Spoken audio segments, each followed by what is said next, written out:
welcome here to TalkFCB and welcome back to the channel here today, guys, where indeed the feeling is still absolutely electric. I am still on top of the world after that result against Real Madrid. And coming up today, we've got to talk, though, about the very next game. That is already upon us here. Real Betis at home in the Coppa del Rey. We are also today, though, going to be talking about some very strong words from Laporta in his press conference, and also the latest on Ronald Araujo's future there. A lot of updates coming on that today. There's quotes on that from Flick, and I think we have maybe more of an understanding now of exactly what is going on in Araujo's mind. It is all coming up for you. Sit back, and I hope you're going to enjoy. Let's do this. But I would like to kick off today, guys, by saying a very big thank you indeed for the kind super thanks coming in here from Teo and also from Zicky Frankie. Fantastic supporters there of the channel. Really appreciate that. And I'm sure all of you are still bouncing. You are still feeling it in your veins. The feeling of that victory in El Clasico, lifting a title at the weekend. And of course what we've got to do now is carry all of that momentum, all of that good feeling into these next games. And up next right here, it is all about Real Betis there at the Olympic Stadium in Montjuic in the round of 16 stage in the Coppa del Rey. And of course, guys, before we even get into the game itself, the possible team, who should be rested, who should be rotated, maybe what we have to say is, we know all about Real Betis. We know they are a threat to any team. We know they can cause us problems, if we let them. We saw that back in December, of course, in La Liga. And it was one of those classic games, that we saw in the final weeks of the year from Barca, whereby we should have been in full control. It was a game there where we had it. We had the lead twice in the game there. We took the lead with just 8 minutes to go, even after Hansi Flick, of course, had been sent off there, banished from the touchline. But we had the lead, and we threw it all away. 94th minute, equalising goal from Betis. That was agonising, and we don't want to feel those feelings again here. So we know we have to turn up against Betis. We know that it's going to take a pretty decent team, a pretty strong team here to beat them in the Coppa del Rey.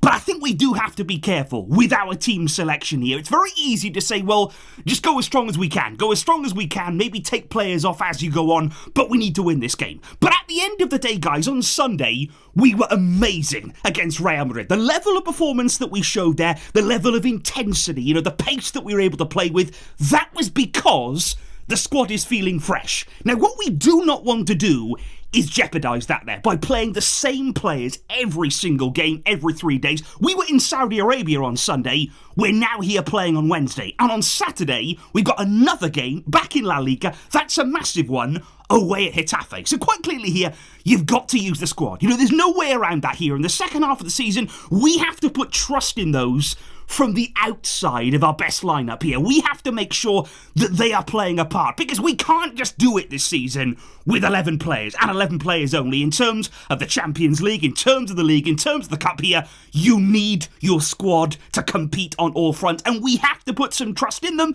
because we don't want to jeopardise that performance. We want Barca to be able to bring their peak game, to be able to play with intensity, to be able to press in the way we did against Real Madrid.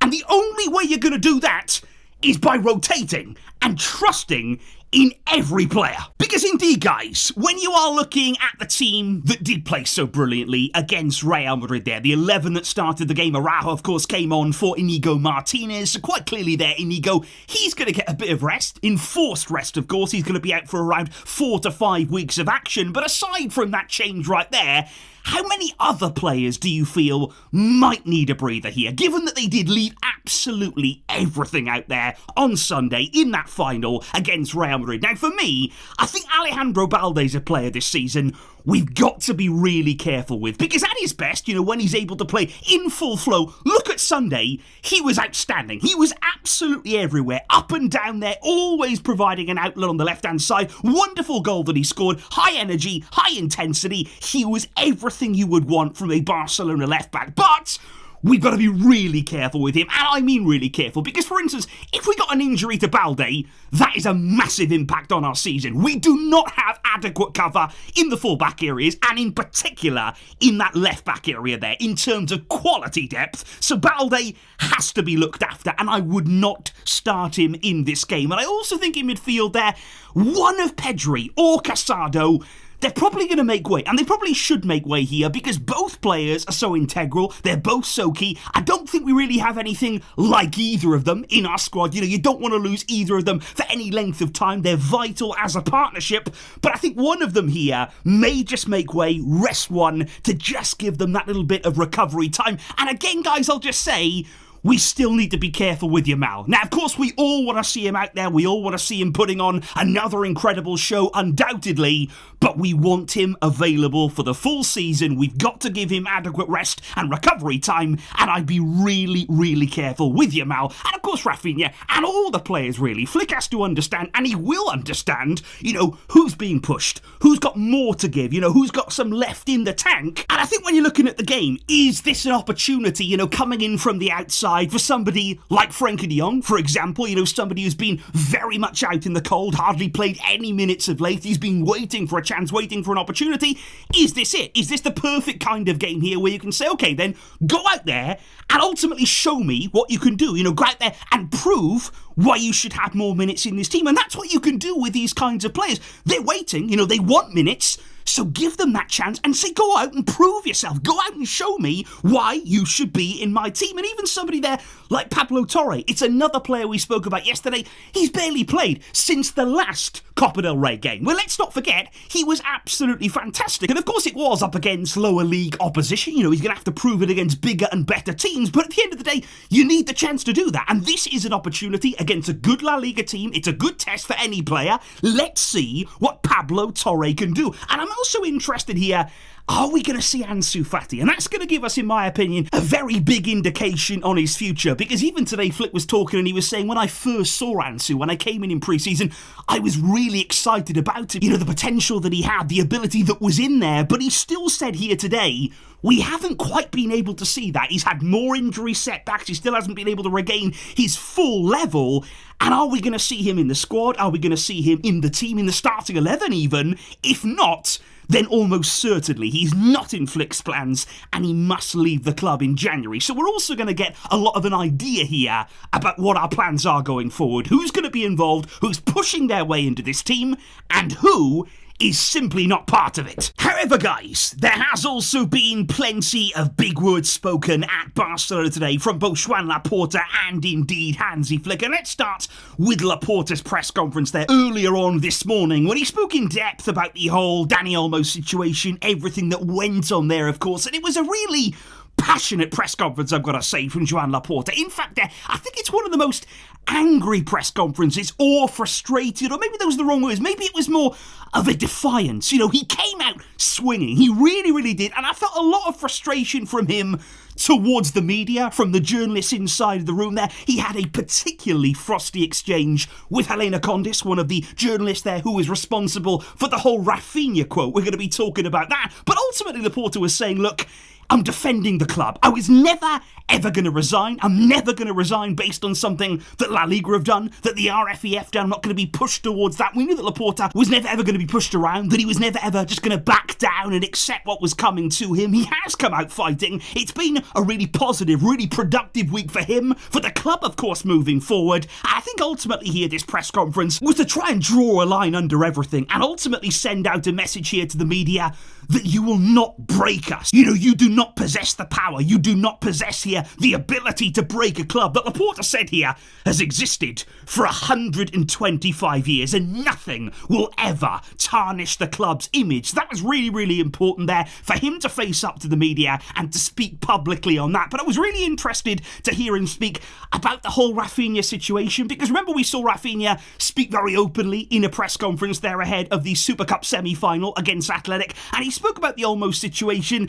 He said it's not a good look. He said in some ways, if I was a player on the outside, would it make me doubt whether I was going to come to Barca? And of course, after those words then, quite conveniently, we saw him speaking directly alongside Joan Laporta. The two of them exchanged some words, and we all kind of wondered, what was that about? What was that kind of exchange for? What was the meaning behind it? And Laporta today said, Raphinha did not criticised the club. He said, look, Raphinha, he's an extraordinary player and he is an incredible man. He said that it is the best club that you could be at, and you, speaking about the media, you choose what interests you to tell another story there. So Laporta felt as though the media kind of pushed Raphinha into a corner, that they used the situation there to just try and get a big answer, a big comment out of him. And apparently Raphinha, in that conversation between him and Laporta, told Laporta he didn't really mean to, hit out at the club in any way. He didn't really mean to say, what was being reported in the media. And I think ultimately, like I say,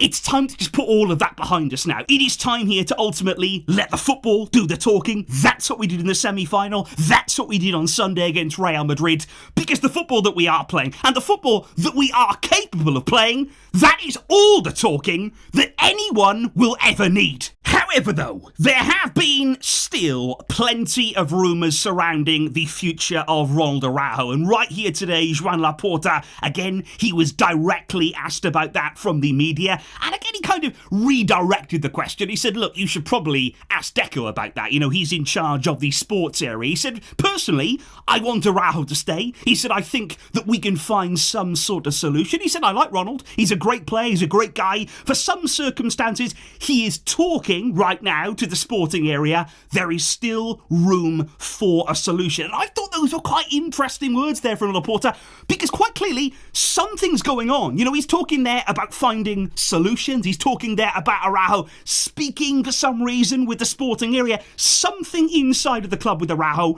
it is happening right now. We can still find a solution. There is still time. There's still things that we can work towards together. But make no mistake, the rumours that we're hearing, the reports here surrounding the doubts about his future, they are genuine. Because even Hansi Flick said, look, against Real Madrid, we saw that Ronald is back. Speaking there about his football, he had a great performance. It was exactly what we expect from him. And he said again, and he keeps saying this, Hansi Flick, he is one of the best centre-backs in the world of football. And he is one of our leaders. Now, Flick, he could not speak any more highly of Araujo. Whenever he is asked about him, even before he came back, even when he was injured, he always said, he's a player I love. He's a player that I want in my team. He is one of the best centre-backs, and he is one of our big leaders in the dressing room. So Flick there, he's never hid his emotions about Araujo. But he also admitted, I have spoken with him. Those conversations, though, will stay only between us. They are very much in private.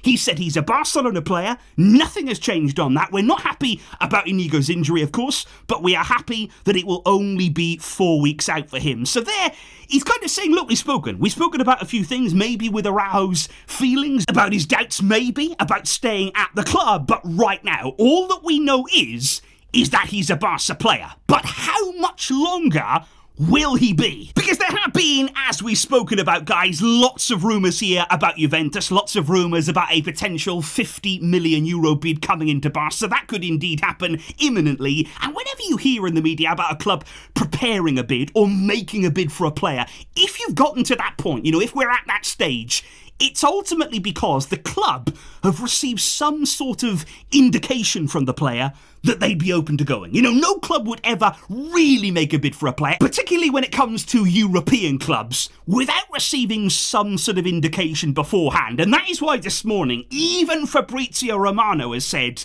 Araujo has given Juventus encouragement. He has actually given them there a source of encouragement to go ahead and speak with Barca, to go ahead there and potentially make an offer. When Juve apparently spoke with the player, according to Fabrizio, they didn't hear, look, I'm staying. I'm not interested. I only want to be at Barca. They didn't get that feeling. The door was never, ever closed. And as a result of that now, they are moving forward. They are advancing in these negotiations. Now, according to the media, and this is quite widespread as well, there are two specific reasons why Araujo is open to leaving right now. Now, number one, and it's a big one, it is about the economic side. It is about the fact that he does not feel satisfied with the offer that Barca have made them in terms of a new contract there. Now remember that Araujo's deal ends in 2026. He's into the final 18 months of that deal. Barca would like to renew him, but the question is, what sort of terms are on the table. Because also don't forget, guys, and let's be fair in this situation,